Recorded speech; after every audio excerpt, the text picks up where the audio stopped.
Tuesday, February 8th, 2022 at 2 p.m. Have a roll call. Gary Pease. Here. Noah Norman. Here. Richard Wills. Here. Pat Brunstead is absent. And I'm Dan Bricker. Dan, do you want to excuse Pat's absence? I make a motion that we excuse Pat Brunstead. All in favor? Aye. So moved. I have a motion to approve the meeting agenda. I move that we approve the meeting agenda. Second. All in favor? Aye. So moved. I have a motion to approve the minutes of January 25th, 2022. So moved. I'll second. All in favor? Aye. So moved. Okay. Do we have any public comment? Marlene Penry, do you have a public comment? No, thank you. Ann Reese, do you have a public comment? No, thank you. There's one more person.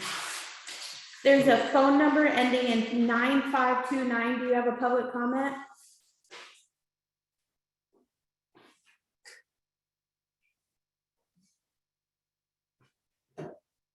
That concludes public comment. Oh, Lillian. Lillian, do you have a public comment? I don't believe so.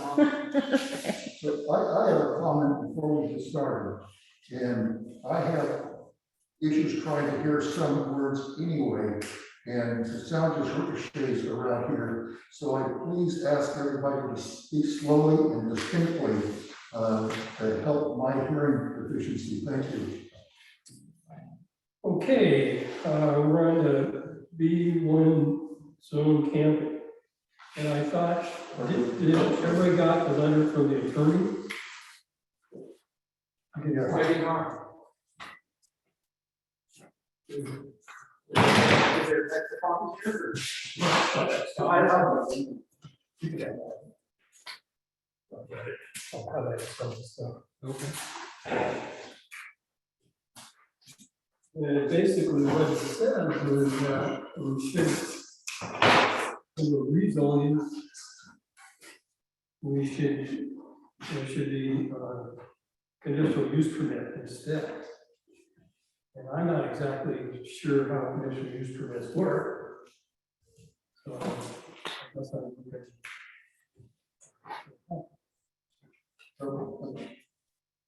So I read this letter and I did a little bit of reading in the code. And I talked to Marshall, I don't know, several days or a week or so ago. And I think that the first issue is to adequately define what we're actually trying to accomplish.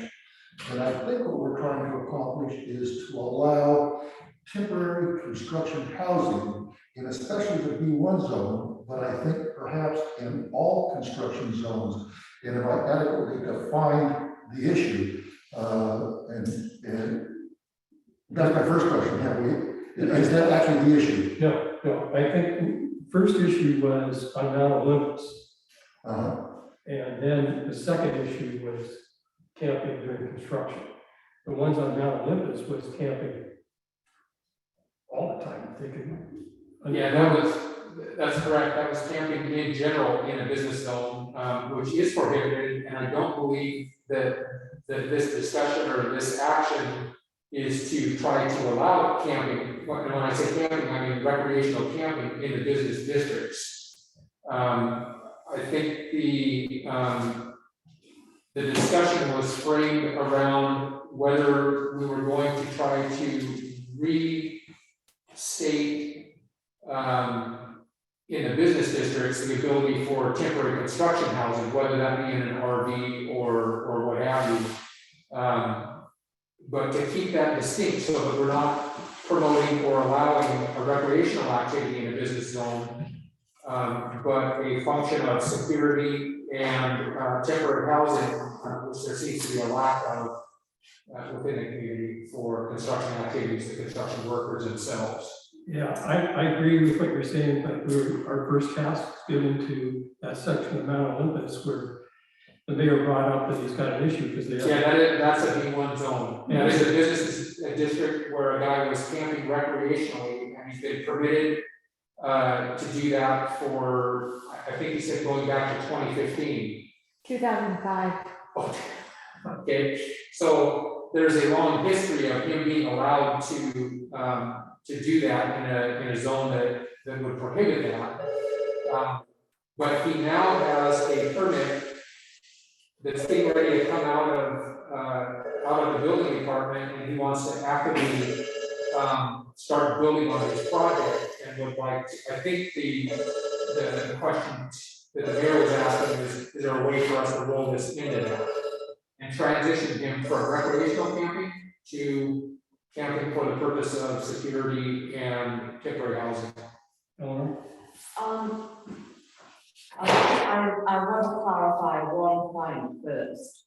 If I am building a home in a business zone, as it was in a R1, am I as the potential property owner allowed to camp there while it's being built, or is that just out because it's business zone? Currently, the way the code is written, you're not allowed to do any camping in a business zone, and that's one of the problems that we're seeing is there is a need to allow temporary housing as opposed to calling it camping to provide an actual need. But there's a difference between temporary housing while you're waiting for your home to be completed and allowing workers to essentially camp on the site, correct? Correct, yes. I don't know that the code addresses that specifically today, because in some cases, there's a contractor living on the site in an R1 district while they complete the construction of the home. In some cases, it's an owner staying on the site, waiting for their home to be constructed by a contractor that is living somewhere else. So you have both instances occurring today. Richard? The municipal code 15.12.020 defines camping on undeveloped lots, and 025 defines camping on developed lots. And in that code, camping is allowed provided you go through the steps, get a camping permit, yada, yada, yada. This issue on Mount Olympus, the B1 zone, I don't remember the code name, the code number, but the code specifically says no camping, specifically no camping. And the fact that this guy on Mount Olympus has been allowed to camp on that lot, well, that was then. It's always been in violation of the existing code. And so the resolution in my mind for the Mount Olympus camper is he's not allowed to recreational camp. Depending on the outcome of this and future meetings on this subject, he may be allowed to camp, not to camp, but to have temporary construction housing. I want to clarify there's a distinct difference between recreational camping and temporary construction housing. Yeah, I agree with that. But our original task was, the mayor asked us, he's not only got one person, he's got other people who camp there too, in that section. And they've been doing it for quite a while with the permits. What is his options? Does he just pull the rug out from underneath him, even though they've been doing it for years? Yes. I've been robbing banks successfully for years and have been getting away with it non-caught. That's a far-fetched analogy, but Okay, Marshall. So adding to that part of the discussion, I did have a piece of property down here on Kodiak Court in which the same thing was occurring. And we, through code enforcement, let them know what the regulations were and that they weren't going to be able to camp.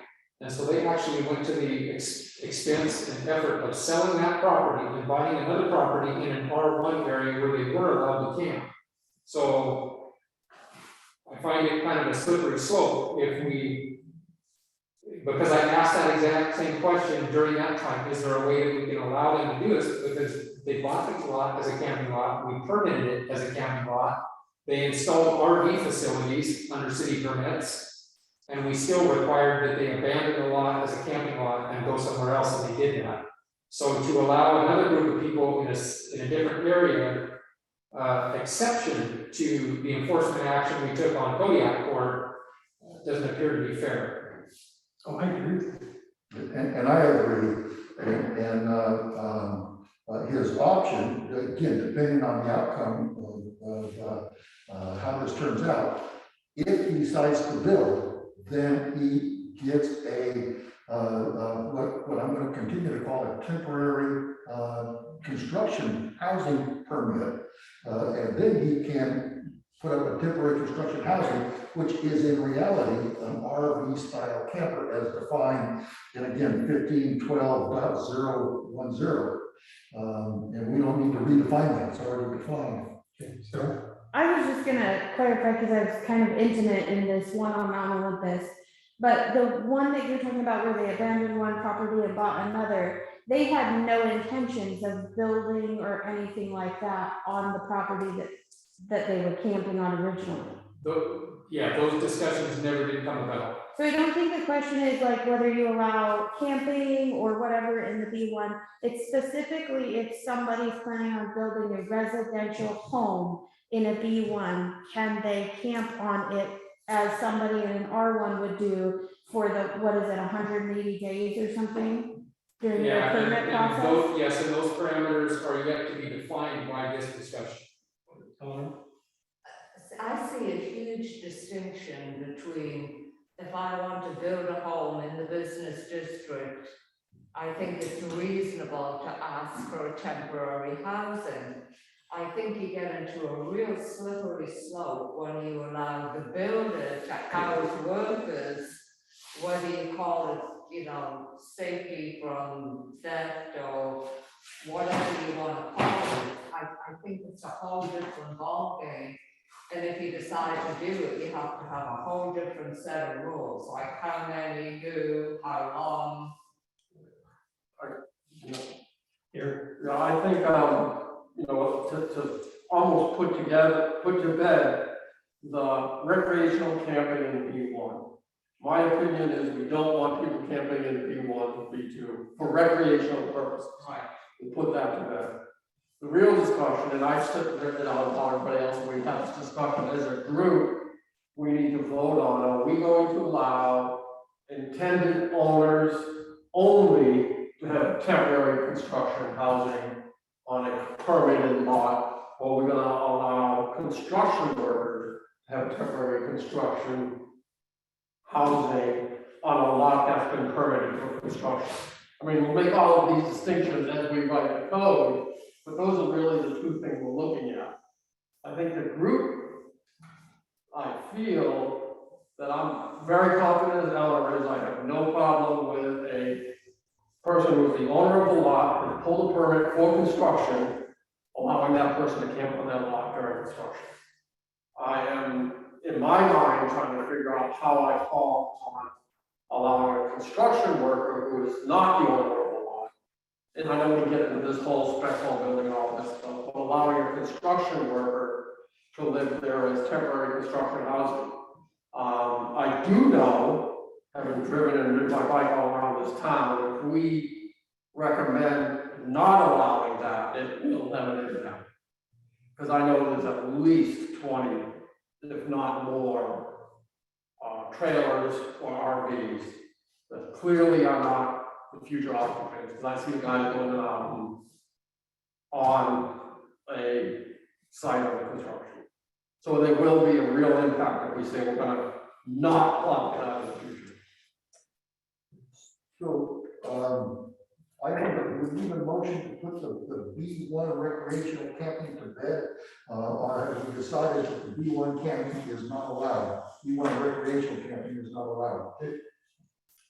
I would like to see us break it down into two parts.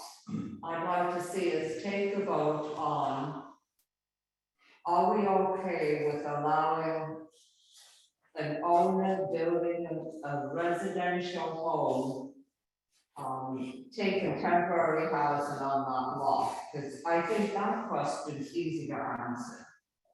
And I would move that we okay that. Okay, you want to put to bed the B1, no camping at all? That's, I mean, that's, we're not changing anything, we have to, And do we need a motion, or do we just take a straw poll? I say B1 recreational camping is not allowed. Well, that's already in code, so. yeah, there's no impetus from this commission to change that to allow Right, it. So that's not our task. Okay, so I made to address Eleanor's position, the R1 zoning code already allows a builder owner to camp on their lot during construction or while waiting for the conclusion of this construction. I personally am in favor of allowing construction, temporary construction housing on all lots being constructed, and the existing recreational camping code, which is kind of an overflow here, says that you can have 2 camping units on the lot, and they have to obey all of the R1 codes. It specifies the R1 setbacks and both side setbacks and waterline setbacks. So all of those setbacks, all of those rules apply to construction housing, and you can have 2 RV housing units on a lot. And if you ask for a third, then the mayor or the mayor's designee, in this case Marshall, could potentially approve the third. But I am in favor of allowing construction housing to include the general contractor, or if the general contractor wants to house some of this construction crew in that construction housing vehicle. I don't see anything wrong with that, because it addresses 2 primary issues in construction, one of them being security, and the other being there's no housing available here. And allowing construction camping, construction housing satisfies both of those, or addresses both of those sure, issues. they don't.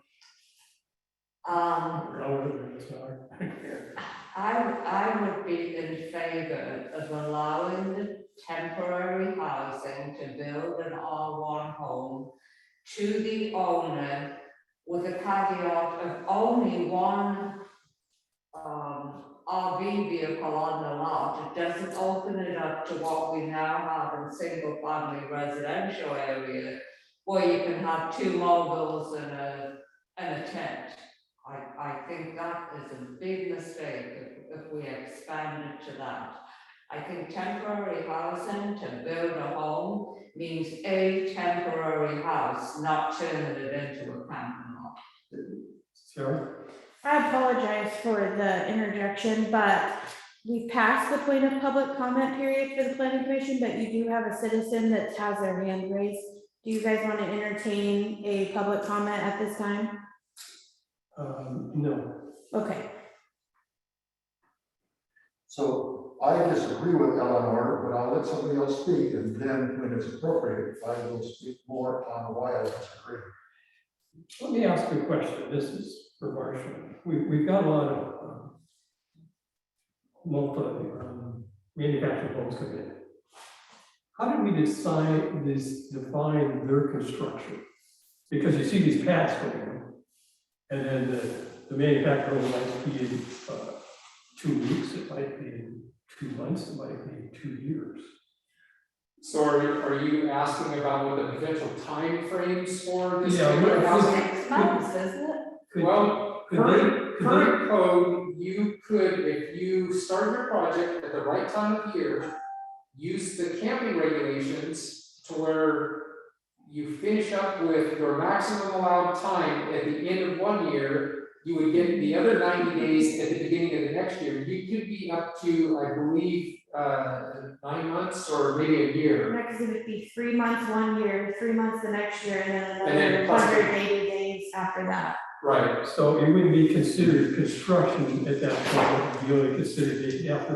You would be, we'd be back and forth between construction and recreational camping allowances to maximize that. And, my permit technician and I had that discussion today, her husband's in the construction industry and has a fair amount of experience in how long it takes to get a single-family residence built.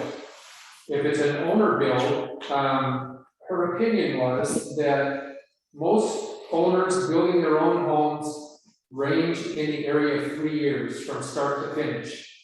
A contractor built house, those are ranging, she said, in as little as 4 months, start to finish. So there's a fairly wide range of need when we talk about an owner wanting to take advantage of temporary housing on a lot for the duration of their build, as opposed to how long it would take for a contractor that's building either spec homes or homes that don't take as long to build. We had a range of, and there's the other thing that plays into that, there's a minimum, if you were to, and I was thinking we would just use the minimum building inspection timeframes. You have to have at least one building inspection every 6 months in order to keep your building permit active. So if we tie the camping allocation to an active building permit, in a normal house with the number of inspections that are required, it could go clear out to 6 years, which I didn't feel was reasonable to try to build this code around a 6-year window of camping I could see being abused. I would think that there should be a time limit with some kind of extension available. When we built a house 5 years ago, from start to finish, it was 5 or 6 months. Now, I realize it's busier now and it's gonna take longer, but I would think if we limited it to 6 months, with extensions available, provided that you thought they were moving along and weren't dragging their feet, because we don't want people camping on a business lot for 12 months or 2 years. I don't think. So, yeah, I think the business law is a little bit different, because I think there's motivation there to complete quicker, just my opinion. I don't think we're gonna see people dragging their feet on construction on a commercial property. I mean, the other thing I'll tell you is there's an exception, it's the final permit. I don't think that's on the 6-month window, the occupancy, but we can work on that, full permit, I don't know what it is. The 6 year is gonna be an extreme exception. I've driven and you've driven and walked and ridden this entire peninsula. I can't think of any home that's taken, mine was probably the longest renovation, that was 2.5 years. And that was a long time. So construction wise, very few homes are taking much over 2 to 3 years. I don't think timing it, and I personally am okay with timing it, having an active building permit right now. Because I think the outliers in the 2, 3, 4 years are gonna be so much that you can address that otherwise. The other way, saying a 6-month permit, then you're gonna come renew it every 6 months is a little more, I think that makes it more onerous for the city staff to have to continue to reissue that, when it'll be a rare occasion that an active permit goes more than 2 to 3 years. If Marshall, then Richard. So and that's almost exactly the discussion that Amy and I had today, was to try to come up with that window. And I think 3 years was our outside worst case scenario. And the other thing that I was trying to do in respect to what Eleanor was talking about, if we go with a 6-month an extension based on my opinion of how fast they're working, then it starts to become subjective as far as enforcement. Whether I believe they're moving fast enough, or one of you guys believes they're moving fast enough, or the code enforcement officer, those are not things. So if we can, the closer to black and white that we can get to that time frame, the easier it will be for city staff to enforce what we have going on out there. So we're thinking that window somewhere between 1.5 years and 3 years. If we can come to terms with what that should look like among this group, then we can make a recommendation. Okay, Richard, then So I am all in favor of the duration of construction temporary housing. I keep stressing, that's not camping, it's temporary housing. that the duration of the temporary housing is tied directly to whether or not to the building permit being active.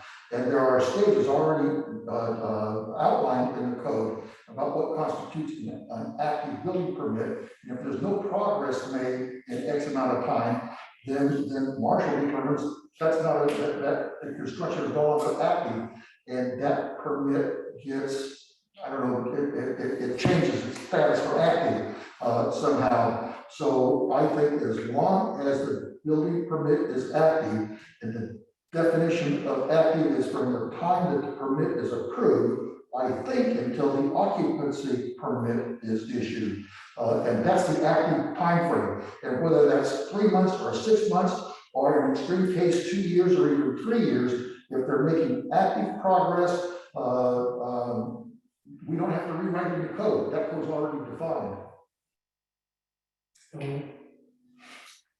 I still think we have two different questions here, and maybe I'm misunderstanding some of that, but I still think there's a question of, do we allow someone who is having their own home built, camp there in temporary housing, versus a builder who wants to leave employees on the lot for security or whatever reason? Because what I see happening is if I'm a builder and I'm trying to hire people, I can perhaps expand my employee base by saying, I'm going to give you housing for 6 months at no charge because you can live on this building site. I see a whole can of worms on that side of it, but I don't have any problem with someone who's having a home built, putting one camper, not the rules of other camping lots, but one housing unit on the property. Sarah, do you have something you were going to say? I just wonder, do you know off the top of your head how much a building permit costs? The number I heard in the last couple of days was $500, but it's, I think there is a, depending on the value of the project, I think a building, the higher value the building is, the higher the permit cost is. So in essence, if they did what Richard was saying and they have only applied for a building permit, essentially every 6 months, they would just pay, let's say $500 and they get to continue on for another 6 months.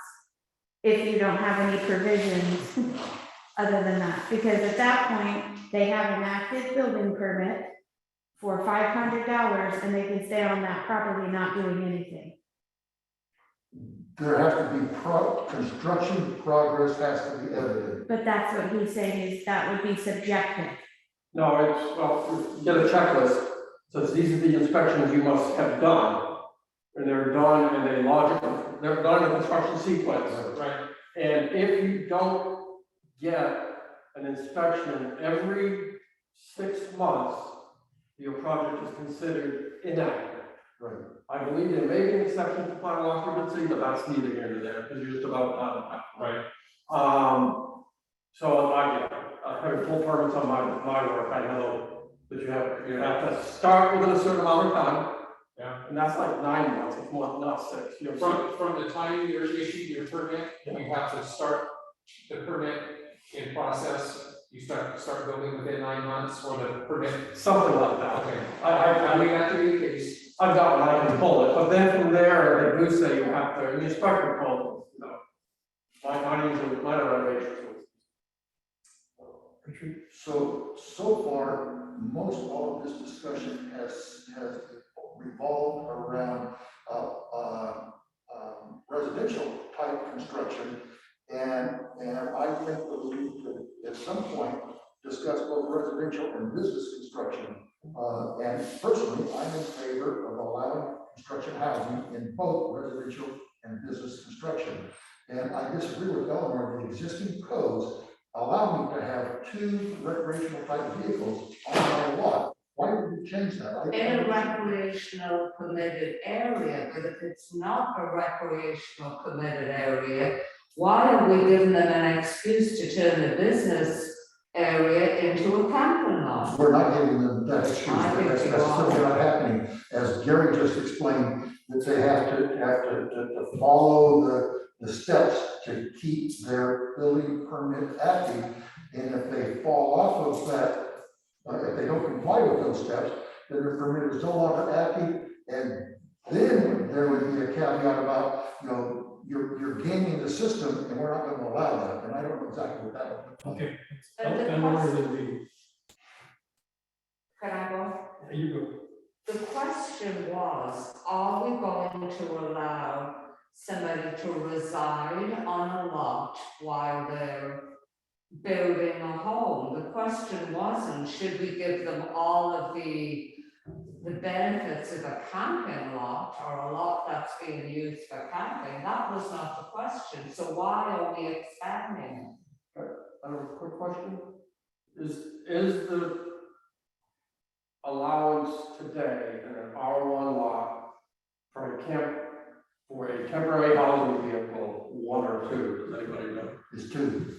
And a third could be authorized if the mayor or the mayor's designee found the request to hold merit. So again, Eleanor's, I think, focused on residential No, camping. and I'm saying it's two focused- separate issues. Well, I focused on temporary construction housing, and it's not camping, and so. Well, I think we need to separate residential and commercial property for this.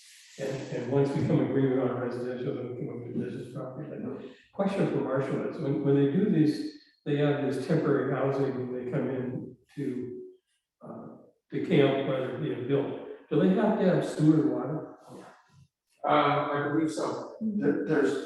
I can answer that. Okay, And 15.12.020 specifies the requirements for an undeveloped property, and 2.5 specifies for built-up property. And they're similar but slightly different. And the undeveloped property doesn't have sewer and water, and the developed property does have, and that's already defined in the existing code. If you like. Marshall. Yeah, the code that he's citing is 15.12.025, sentence E. It says the recreational vehicle must be either self-contained or hooked up to an approved sanitary system. Porta potties do not meet this requirement, so there is a requirement that it either be self-contained or hooked up to the sewer. Yeah, most. Which is the normal requirements, right, on any residential. I couldn't hear it, Mark. I couldn't hear Eleanor said that that was the requirement on a camping lot as well, and Right. and I think that means, Well, most RVs are self-contained. yes. it. So I would like to stipulate that temporary construction housing would absolutely prohibit tent housing. It would have to be a self-contained recreational style vehicle. And that might alleviate part of Eleanor's concern. So we're not adopting recreational type camping rules into the construction site. We're only allowing construction housing. Sounds to me like it's already in the code. Pardon? Sounds to me like it's already in the code. It's already in the code. 020 and 025, it's already in the code. And in my opinion, the whole situation can be resolved by making some modifications to 030, which specifies construction housing or construction camping.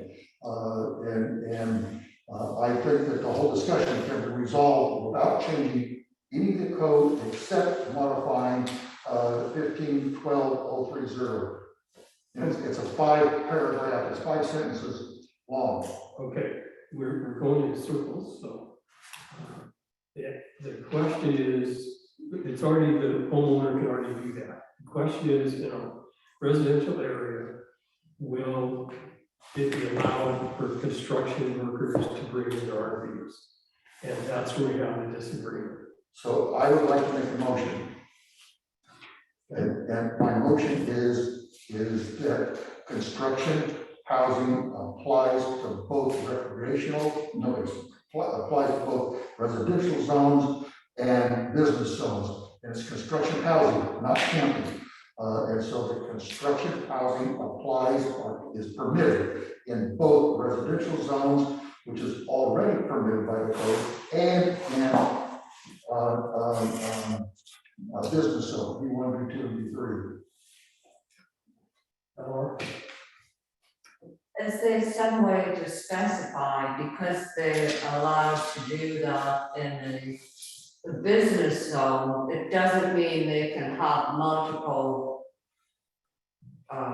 living units there. Living unit during construction, why two? Because that's what's already in the code, and we don't have to rewrite the code. And it makes sense to me that if I'm an owner builder or if I'm a general contractor, and I'm having subcontractors, I can put 2 or 3 of my general contracting crew in one construction unit, and my subcontractor, and subcontractors come in and out, week or so at a time, and allowing 2 would satisfy a critical need for the construction industry. And it's a real problem, I think, for construction contractors to get their crew here. If I've got to bring my crew all the way from Aberdeen in order before I can start my day, how many thousands of dollars have I added to the cost of that house? And one of our objectives at Ocean Shores is to try to create more affordable housing. And so if the city can reduce the cost of construction, then we reduce the cost of the house and we approach more affordable housing. So allowing construction housing satisfies that as well as security. Marshall, seems how you're the code enforcer, would it be easier if we did the R1 separate from the B1? Actually, in my mind, it would be easier if we had one section of code that governed construction housing, temporary construction housing, and apply it to all the zones. Okay. I buy that. That would be simple. We want to make it easy for you. That would make it more simple, especially as the code enforcement officer's driving around. He's not going to have to determine which zone he's in as he's driving by a job site. Okay, Eleanor? Okay, I guess I'm gonna need some clarification here. If we want to make it so that whether it's a potential homeowner or the contractor camping or temporarily housing on that lot, I could agree if we could agree to one housing unit, because what we're opening ourselves up to is a contractor housing a whole crew on the lot with 2 big campers. And I think that's the last thing we need. I disagree, but Okay, Sarah first. So just for clarification's sake, because we just dealt with this at the last meeting that John was at, if that's a holdup or if that is an adverse opinion to what the planning commission is doing, then you write the ordinance or whatever that might be with the motion that's carried by the majority, and then you would include that in your recommendation, your adverse opinion on only wanting one. And then you would present all that to council. That's the way to move this all forward. So don't let it hang up, but absolutely present that as an adverse opinion to council when you make your recommendation. I have a question for Marcia. Okay, So I already, I almost lost track of what my question was. So the second discussion we had, I know you got a motion on the table, I just want to kind of wrap this all together, is the current code says 6 months extendable for temporary housing, is that correct? I don't have that code on the tip of my tongue. I'm talking the allowing of temporary construction. Yeah, but there is a finite end to it, and I know we did have an instance where a homeowner had started building at the wrong time of year and didn't get their 90 days of camping that they had add to the end of it. They figured they had about 2 more months worth of building and they were forced to leave the lot. So my discussion is, and before we get the motion, do we also want to modify the code to eliminate the 6-month construction that now people do their 90-day recreational on top of, and say, in general, construction temporary housing is permitted as long as it was an active permit. But we want to make 2 separate motions, unless, you know, we can do 2 different motions. 1 on allowing it everywhere, and 2 on duration. What's your thought on that, Marshall? On the duration? Yeah, or the duration. The duration, I would like to see something, I like the idea of it being tied to the permit, but at some point, there's gonna be an abuse of that. I'm almost sure, you know, somebody's gonna, you know, wait till the last minute, get their inspection, they're enjoying, you know, staying on their lot, and this could be a very select few. So I'd like to see, you know, some finite date, maybe with the possibility of an extension. So, my question, what would you see as a reasonable then? An initial for a year, extendable a year at a time, or what do you think? 1 year with a 1-year extension, I could see that as reasonable, and most people could probably accommodate their project with that type of timeline. And I was just asking because it seems to me that we're gaining right now with a 90-day recreational and an 180-day construction, and I just want to, if we're going to do this, fellow commissioners, I'd like to do both things. Let's not make people game the system around the city ordinances, and then recommend that we don't, and then also recommend what we want to allow. Temporary construction housing. Yeah. So, Would I think we should do 2 more. would a year and then 6-month extensions work, or we got 2 years too much? I believe that, that will cut a homeowner builder short on time, but it would be adequate for a contractor building a house. So maybe, a couple of 6-month extensions based on. The 6-month extensions is quite reasonable, then if you're the code enforcement guy, so this is being abused, then you don't issue it in 6 months. Right. But that's not gonna find anything. That still adds an element of subjectiveness to it that I'm, you know, always in favor of limiting that to the extent that it's possible. So my suggestion, and I like what Gary was saying, but my suggestion is, that unless there's an abuse, that maybe we're overthinking. And I think that we should, that maybe it's worthwhile addressing that extension issue, only when we start having abuses, and then say, okay, we need to readdress this issue. But I like what Gary said, a 1 year and then 6-month extensions as needed. And there's a little bit of subjectiveness there, but did you get your electrical? Did you get your roof? Did you get your plumbing? We can create milestones. And That's true. as long as the caveat is an active building permit, you're making it 6 months. Right. It's 2 pieces, active building permit and time. And I don't know, was that a motion? Okay, I just want to clarify what you're suggesting. So I don't vote against something that we could maybe agree on.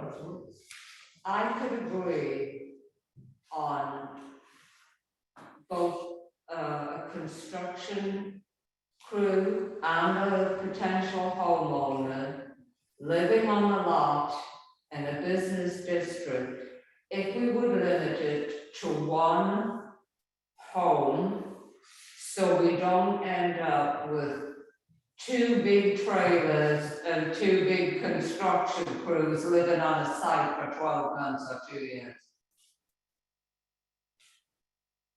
So, Well, the problem that I see with that, and I have worked construction where I travel, is at the end of my workday, there is no homeowner family that is gonna wanna invite my stinky body into their trailer to house with them.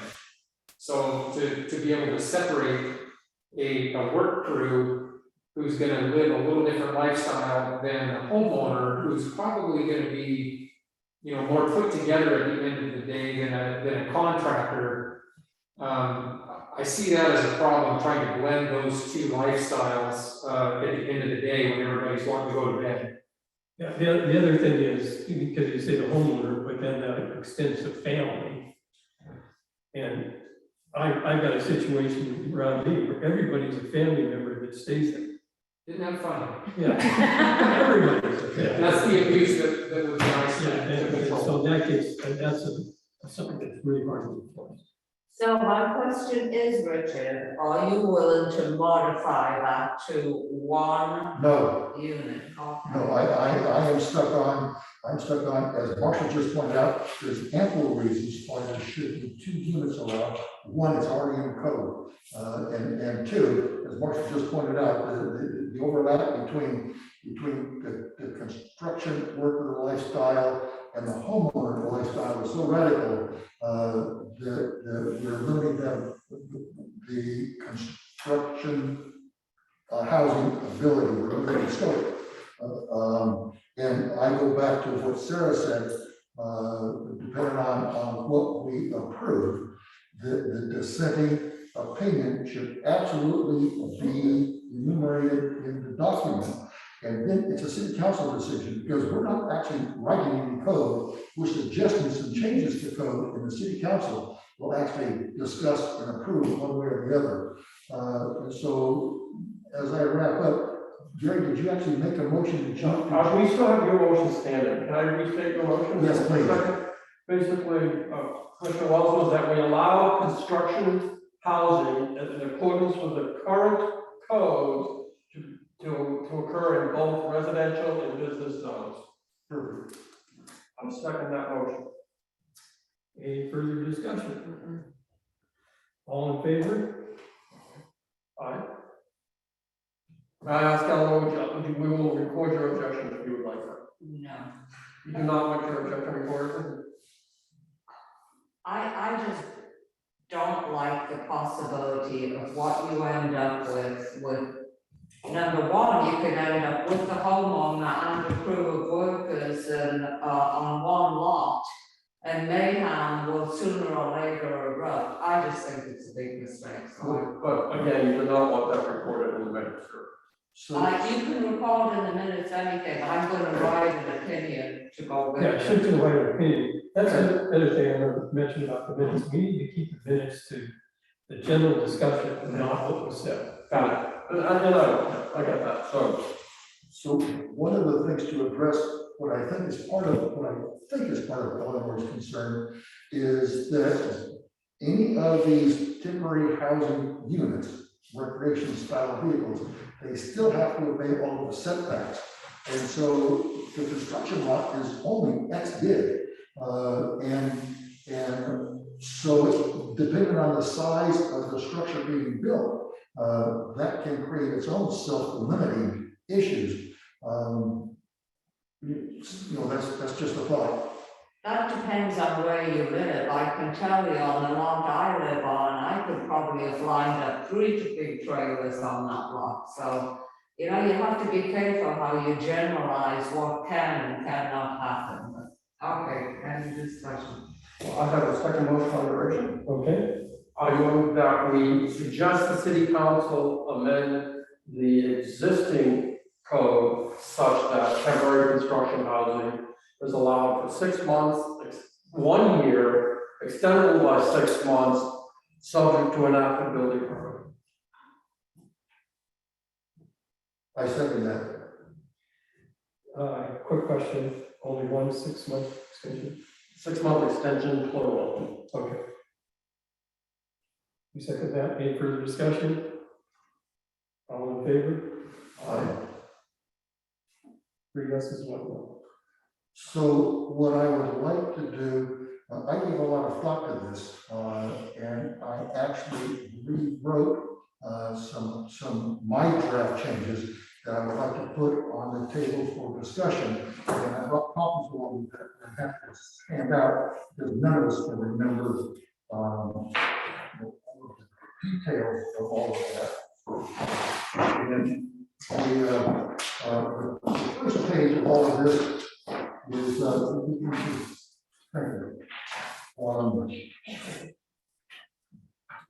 the actual changes on the last page in the long red. first page is the 15, 12, 10, 20, and 25, and I put them there for context, because they're referred to.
Now, the question would be, would it be a camping permit or would it be a conditional use permit? I think that we need to go to the real right permit, and I think that we need to create a new permit, which is a temporary construction housing permit. I thought about, we could just go with a camping permit, but then we start to conflate the, oh, is this camping or is this housing? And it's easy for the city to write a new permit that is strictly a construction housing, a temporary construction housing permit.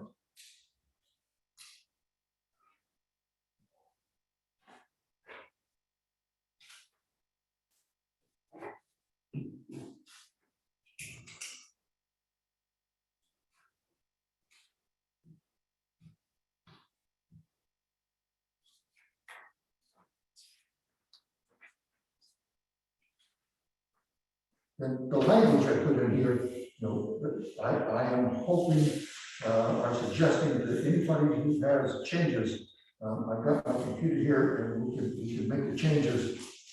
My question is it cost recommended or We recommended it before, but it's just a change of the, we did for homeless shelters. Just making sure As long as it's not a new code, but what do you think, Sarah? Should we be recommending code changes? Yeah, I mean, this is simple enough that I could even write up the ordinance and bring it back with the changes that show that you could look over an ordinance form of what would be passed to add it to code. that's, I would love that. As it happens, I wrote a draft, at least part of the ordinance, and I'll share that if y'all want to see what I wrote. It's not.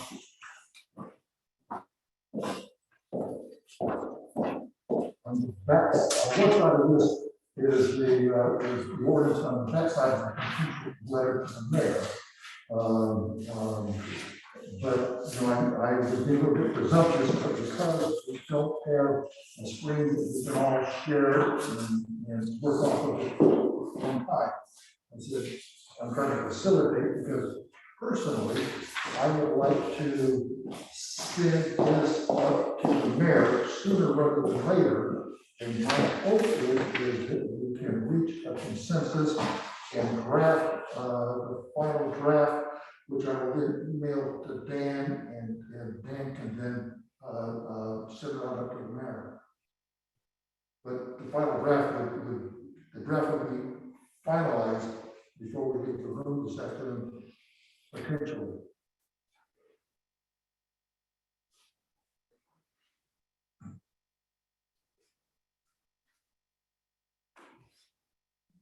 And sir, as you read that, you need to give the feedback if my whereas and therefore makes sense.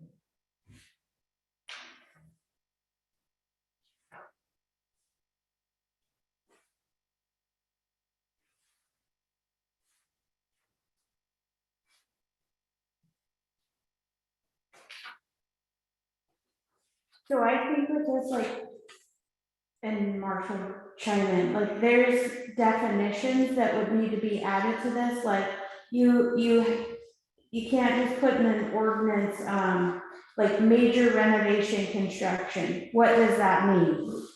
I couldn't hear that major. The definition of major renovation. Well, and that's another point to discuss, is should we allow this construction, temporary housing when there's a major renovation underway or not? And I put it in there because I wanted it to come up for discussion. I'm not sure if that actually makes sense or not.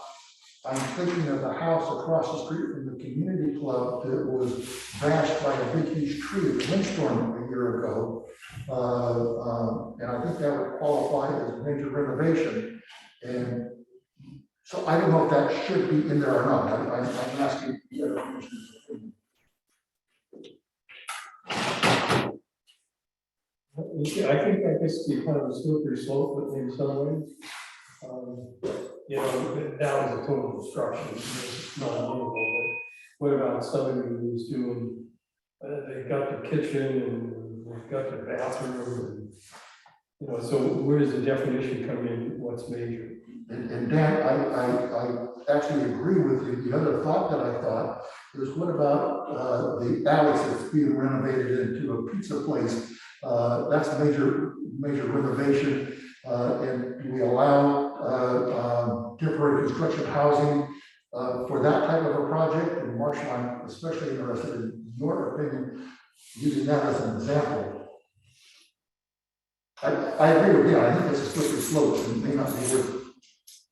Yeah, in a case like that, my experience was, those types of renovations had maybe a job trailer for crews to meet and work out of, but in my experience, as a crew member, we stayed in motels. So I don't know how that would work, as far as having sanitary, conditions, you know, other things that might come along with that. No, go ahead.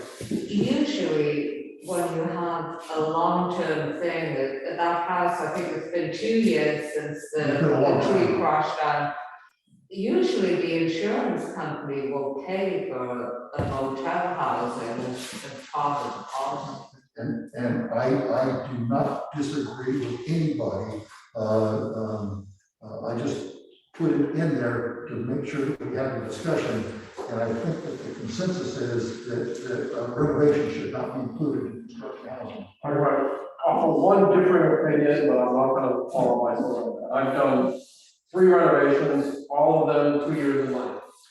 So there are renovations that are currently permitted, I will say, permit in this town that would make. Well, it's not, I'm really trying to think in my head if we can do this. Actually, you could live with all of them, it's just not the best living conditions. Yeah, I've got additions. I've always left a bathroom. So, you know, if you're a smart home renovator, you're doing a wall-to-wall guy, you do your bathroom sustain, you cook on a Coleman camper. So I'm sort of talking to myself, saying, let's take renovation out of this, because there is an alternative. You know, I always leave a bathroom because I don't like renting a porta. So the permanent office lets me, so I live in Acton, I don't have to rent a porta. So I'm okay with eliminating major renovations, saying just new construction. And I'm okay with that also, so I think the consensus I hear is that major renovation should be struck out of this. And I'm perfectly okay with that, in fact, I have to support that. My dad did a major renovation in the house that I lived in Ballard, and we lived in it while we did it, and we did it one room at a time. So, I mean, where's that at exactly? So basically, you do two new construction over. New construction only.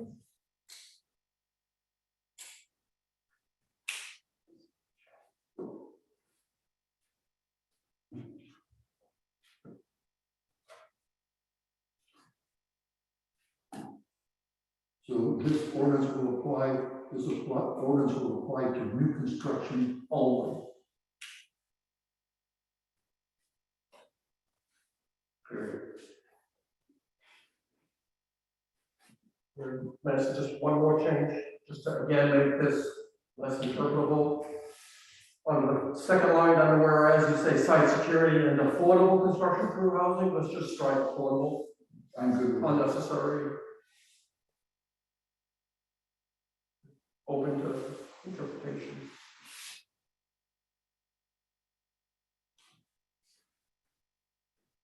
And on the whereas, affordable temporary housing is almost non-existent. Is that common? You see that sort of a statement, Sarah? I'm asking you. No. How would you change it?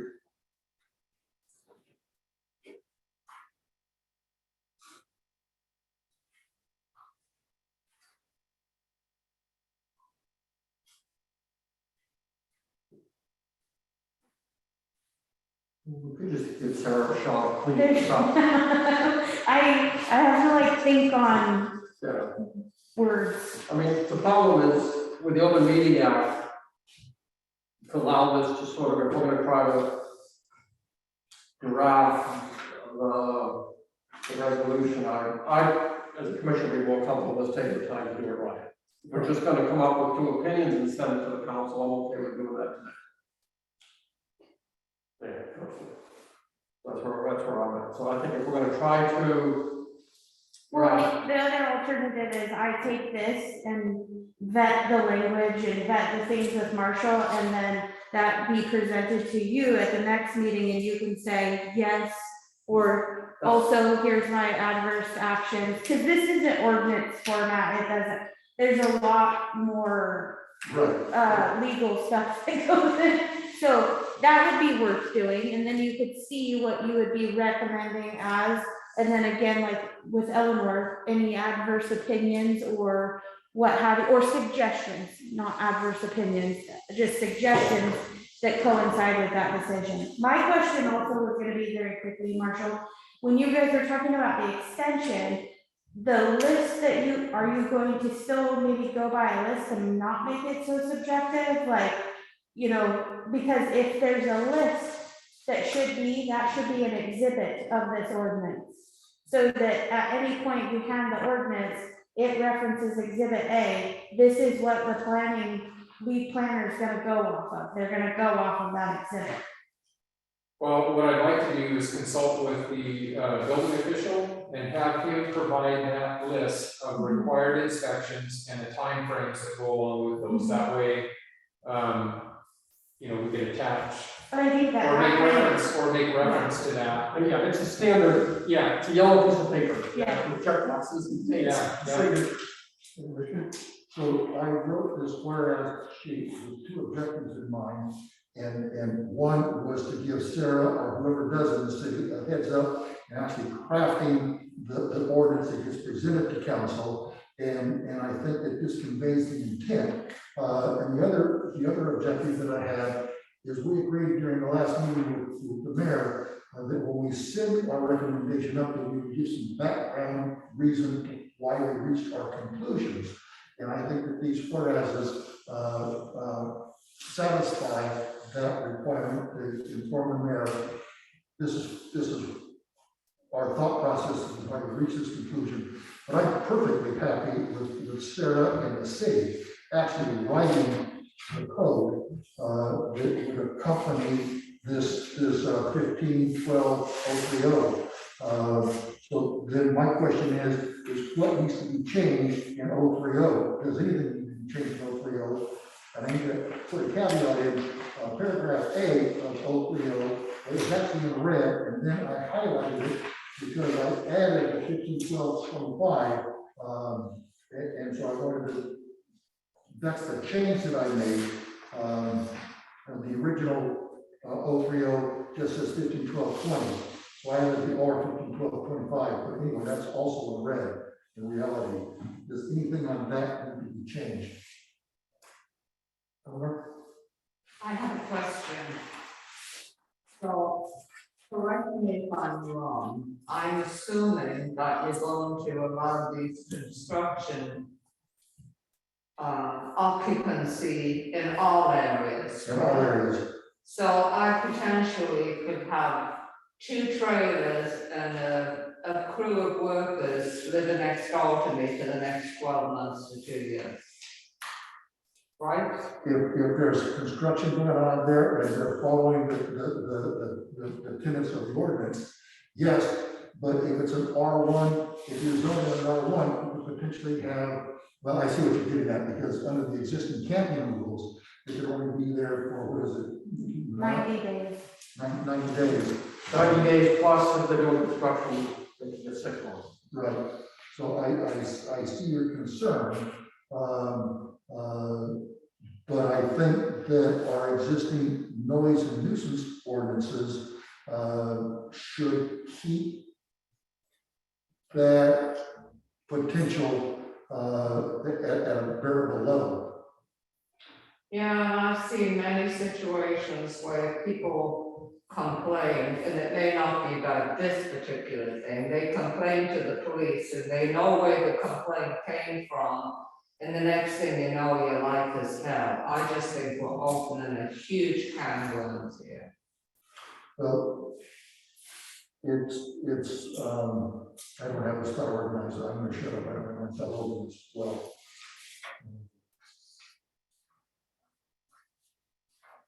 Okay, so what I'm hearing is Sarah, Marshall, and the other, and Marshall, you guys gonna work on it. You want to hang out and I'll work with him? Sure. So, We can take Richard's intent and roll it into the proper format with the revisions that you guys have proposed, and then is the intent to bring it back for your guys' review and approval? the whereas I don't think need to come back, or Or is this just a recommendation and you need to capture Eleanor's suggestions and then that's what needs to go to the mayor? I'm sorry. I said, or is this what you want to send to the mayor with the other suggestions that have been made, and based on that, make your recommendation of, we believe it should be an ordinance and look like this? That might be better. When do I need my dissenting opinion written and turned in? It should go probably with my letter to the mayor, when you think, and, So what kind of time frame am I talking? A day? well, I think we really have to see the end result first. I think the intent was to get my letter in after the next meeting, Okay, but okay, so I just have it by the next meeting. yeah, try for that, and if it doesn't work, then wait. So figure it out. So when we met with the mayor talked about he was considering an executive order, and it was primarily to address that B1 recreational camping, I think.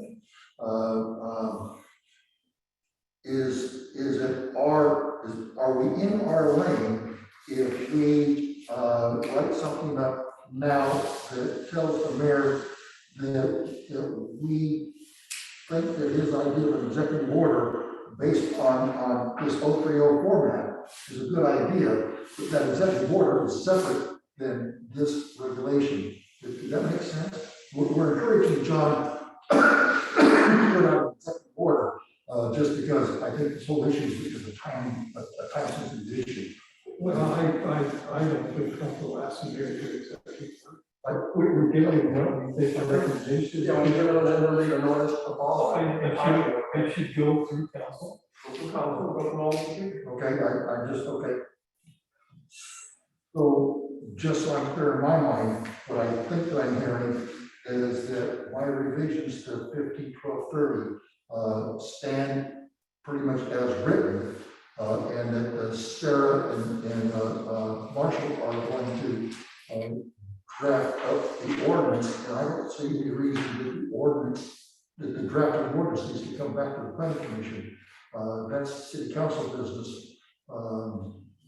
And the draft of the ordinance only the part in red, the 15-12-30 is that written, would accompany that ordinance, am I correct, Sarah? Then we don't have to do anything. Dan just writes a recommendation to make changes to the ordinance that reflect these drafts you've agreed on and write any dissenting opinions. That's all Dan, it would all come from Dan. We don't have to do anything until we're instructed to do something by the council or the mayor. So then this is going to come back, next planning meeting with Eleanor's dissenting opinion. And we'll talk about,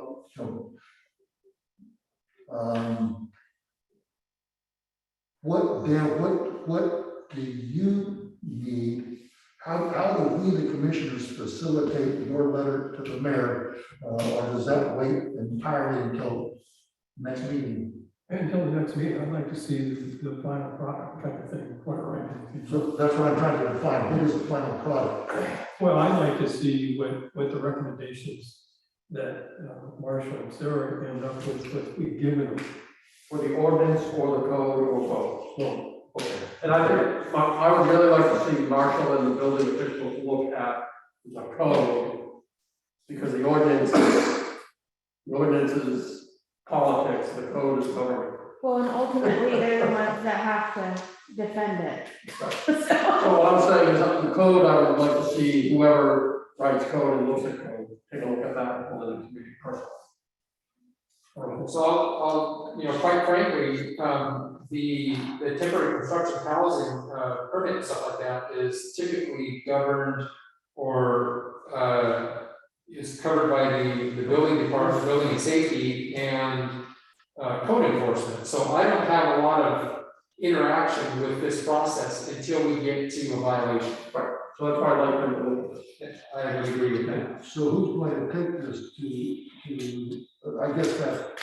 Yeah, Nettie and. I may call a meeting, with Nettie and Michael to go over your recommendations and the new code and are you guys all happy with what's in red on this deal here as far as what things have been covered? As far as intent, yes. Okay, I am. So you said as far as intent, how would you change it to make it perfect for well, you?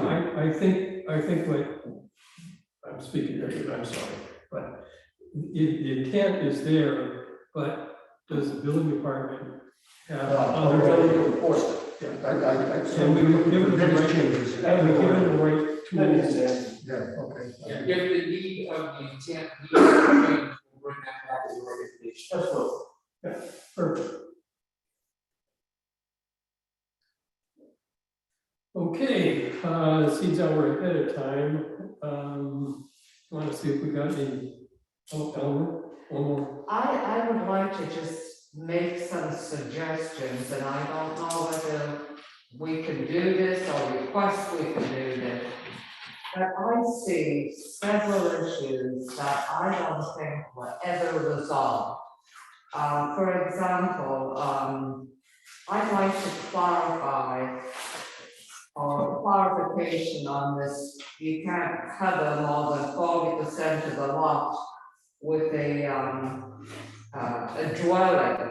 But I'll give you an example, if we don't do some checks and balances soon, I have a neighbor that's now on his third double car garage. Yeah, no, we're not discussing that. It's way outside what we. Well, I'm just asking if these things can be put on the agenda at some point. Give us, why don't you write out some agenda topics?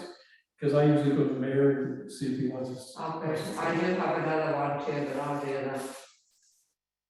Is you only have two, so it's a Well, 40. I wanted to further discuss pyramid zoning, and I'd be surprised if Marshall wouldn't like to discuss pyramid zoning. Yeah, it kills me at times, but I'd like to have some time to prepare. I have some pyramid zoning issues, that are causing me some grief, but I need to frame those up and bring them to the group in an organized fashion, and I'm not prepared for that right now. And that's probably going to get taken care of when we go back to the comp plan. If we go back. So, one of the drawbacks to this room over the library is the library has a wonderful projector, and we're able to put a document up on the wall, and we can all see that document all at the same time, and we can edit or work on that document. It is just grand of Patrick to offer this room. I'm wondering if it's worth, I could talk to Keitha and see if Keitha might be willing to lend us the library projector, because the library meeting room is now being used by the tax people, and they're not going to use the projector. Is that a discussion worth having with Keitha? Well, I don't know, we haven't used the projector in a while. So, does this room really lend itself to it? I guess it does, it cut down the wall. But, I'm open. Well, and another alternative is that this type of document, I can only afford to do so much of this out of my own ink and paper budget. And I guess this could be given to Sarah, who could make copies to bring. And that might be an easier solution, because sometimes it's a lot easier to work off paper than it is to work off a computer screen. Okay, we've got a little extra time. We want to go back for public comment.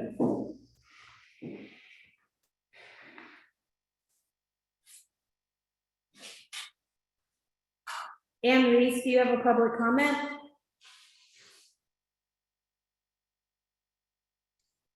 No, I'm good.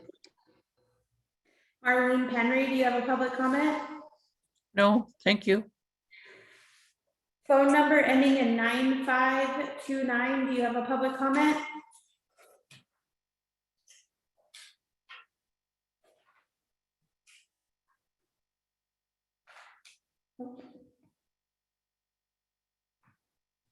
You have a comment?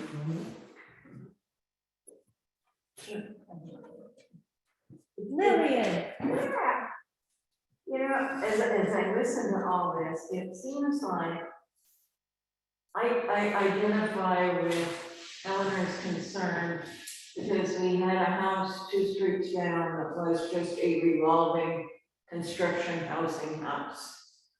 And not what you want in an R1 district, because it was, they parked heavy equipment in there, it was, you know, they got their equipment going at 5:30 in the morning, blah, blah, blah, blah.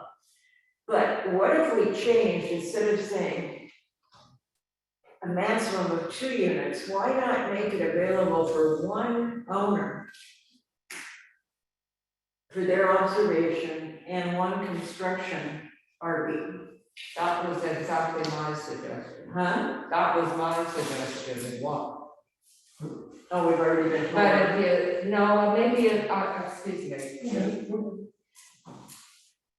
Maybe I misunderstood, and maybe your idea is a better idea. I was suggesting 1 unit And if I hear you correct, you're suggesting 1 unit owner and 1 unit construction. Is that correct? That's what I'm saying. Okay. That's not what that ordinance is saying, no.